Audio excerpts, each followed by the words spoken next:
Salut, j'espère que vous allez bien. Moi, pas trop parce que j'ai mes règles. Ouais, super. Bon, je suis pas contente de vous tourner cette petite vidéo qui me trotte dans la tête depuis des années, en toute franchise. J'avais vraiment envie de prendre la parole à ce sujet avec un peu de recul dans différentes nouvelles façons d'appréhender mes règles. Et comme il y a eu pas mal de changements ces dernières années, là je pense que je suis armée pour vous faire une petite vidéo bien complète. J'ai eu mes règles vers 11 ans et demi, 12 ans, un truc comme ça, un âge classique on va dire, et j'ai jamais eu de problème à proprement parler pendant mes règles quoi. J'ai jamais eu des flux énormes, j'ai jamais eu de douleurs insurmontables, voilà. Franchement j'ai de la chance là-dessus et je touche du bois. Comme pas mal de jeunes filles, quand j'ai commencé à avoir mes premiers rapports, je me suis tournée vers la pilule tout simplement parce que le gynécologue que je voyais m'avait uniquement conseillé ça. Donc j'ai pris la pilule vers 17 ans et ce jusqu'à mes 22 ans. Je fais 21 peut-être, j'ai fait une petite pause entre les 21 et 23, un truc comme ça, puis je l'ai reprise. Bref, là la frise chronologique est clairement floue. Allez, je dirais 8 ans de pilule. Et au bout d'un moment, je commençais à en avoir ma claque, mais vraiment ma claque de tous les soirs, me mettre un réveil, aller chercher ma pilule, arrêter tout ce que je suis en train de faire pour prendre ma pilule. Et voilà, avoir cette pression tous les jours de prendre un médicament, une pilule pour ne pas tomber enceinte, ça me gavait vraiment. J'ai tout simplement eu envie de me renseigner sur un autre type de contraception et j'ai eu envie de me mettre un stérilet, de me faire mettre un stérilet en cuivre. Et là, j'ai cherché des gynécologues dans Bordeaux, proche de chez moi, et je suis tombée sur une gynéco, pas du tout à l'écoute, et je pense que c'est important d'en parler parce que j'imagine que d'autres nanas ont eu ce problème là face à une gynéco qui veut pas te faire choisir ta contraception. Cette gynéco là m'a dit si vous n'avez pas de problème de santé apparent à cause de la pilule, moi je vous pose pas un stérilet en fait. Vous allez peut-être avoir des saignements plus forts, vous allez peut-être me redemander de le retirer dans 3 mois, vous allez peut-être pas le supporter.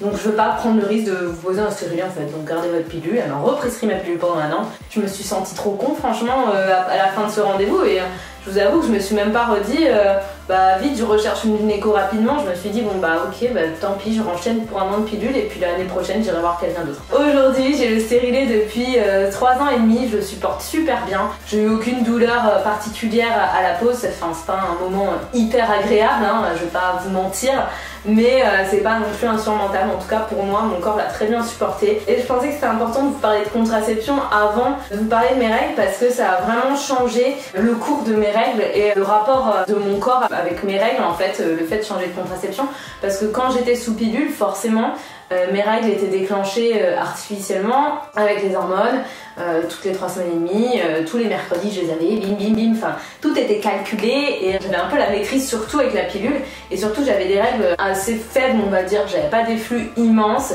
Mes règles duraient 4 jours donc c'était vraiment pas pénible pour le coup. Et quand j'ai basculé sur le stérilet,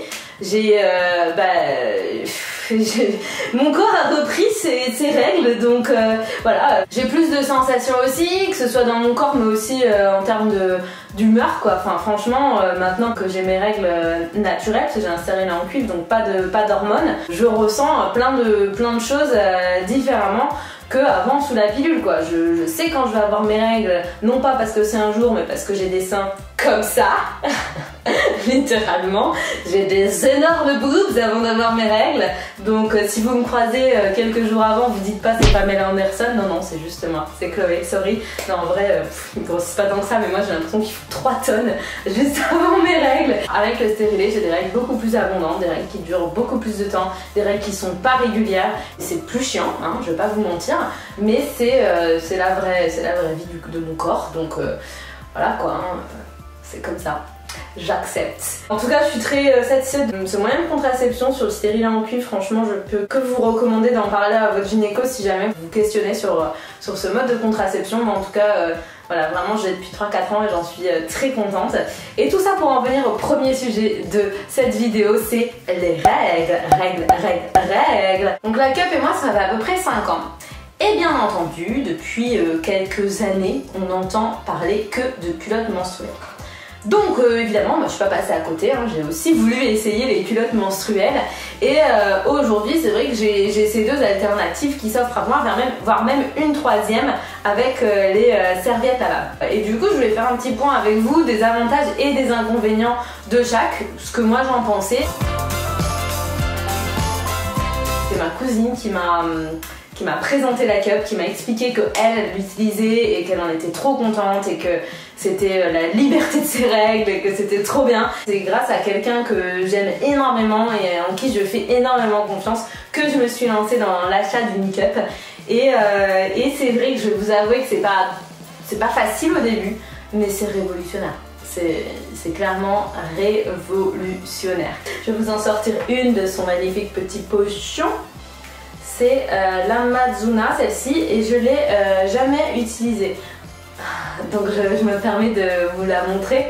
C'est cool comme ça, parce qu'elle n'est pas pleine de sang, ni tachée, ni rien. Je vais pas vous cacher que l'inconvénient de la cup, c'est que ça peut être rédhibitoire pour certaines. C'est pas inné d'insérer une cup, mais en même temps, je vais juste essayer de recontextualiser. La première fois où vous avez mis un tampon, est-ce que c'était facile chez vous?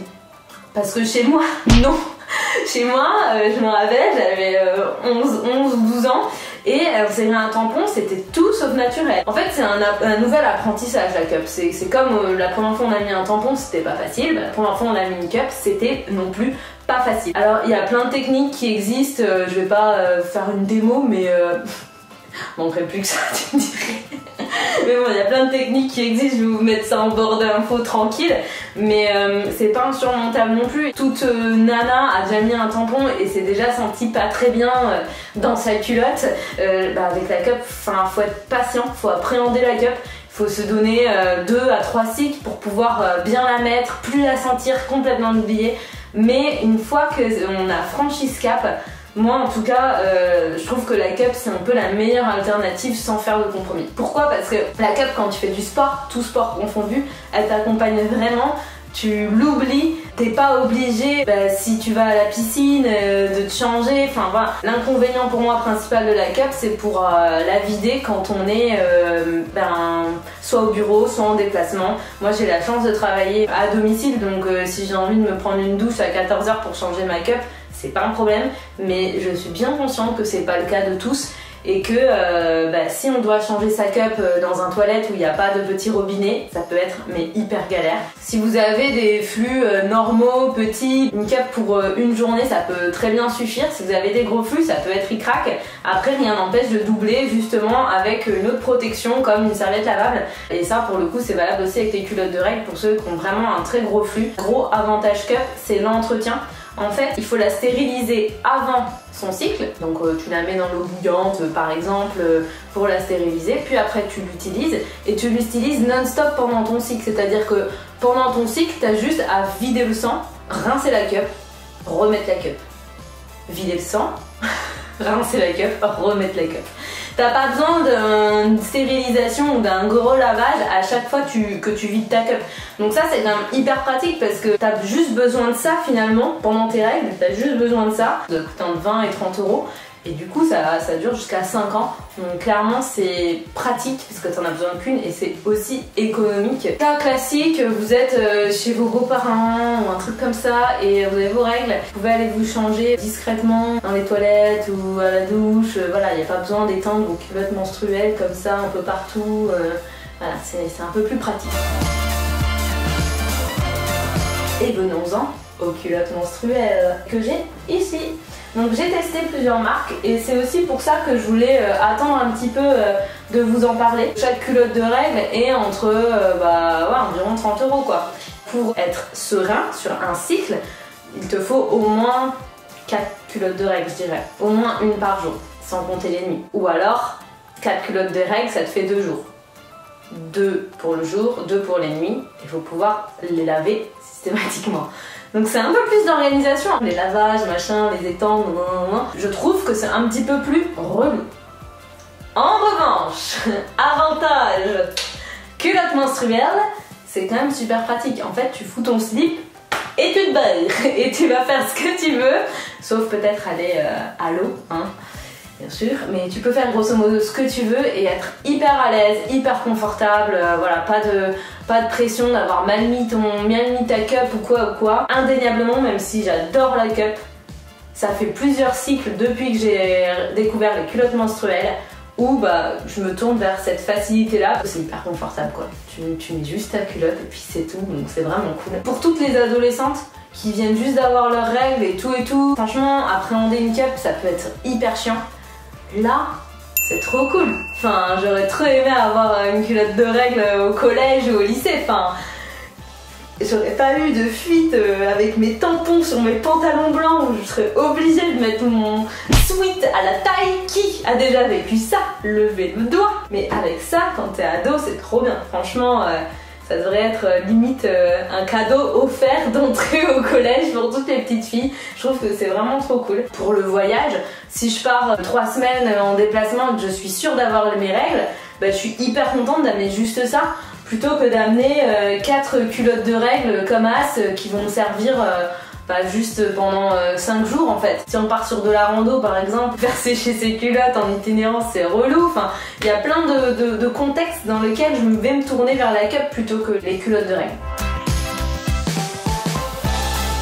Aussi bien utile pour l'un que pour l'autre en cas de petite fuite et débordement si je puis dire. J'ai une petite collection que je vous présente.